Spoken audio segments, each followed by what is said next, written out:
এ কেমন বিক্ষোভ মিছিল বিএনপি? রাস্তার মাঝখানে ইট ফেলে মরণ ফাঁদ তৈরি করে নিজেদের শক্তির অপব্যবহার করে বিক্ষোভ মিছিল করছে বিএনপি। এখানে ঘটে যেতে পারে বড় দুর্ঘটনা। ক্ষমতাতে আসার আগে এমন ক্ষমতার অপব্যবহার এই নিয়ে কথা বলছে অন্যান্য দলের নেতাকর্মীরা। তারা জানিয়েছে এই বিষয় নিয়ে পদক্ষেপ নেওয়া হবে। বিএনপির এমন বিক্ষোভ মিছিল নিয়ে আপনাদের কি মতামত জানাবেন দর্শক।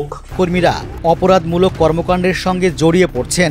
সেসবের মধ্যে রয়েছে হামলা, খুন, দখল, অর্থদাবি, আধিপত্য বিস্তার নিয়ে সংঘাত, দলীয় পদ পদবি নিয়ে সংঘর্ষের ঘটনা।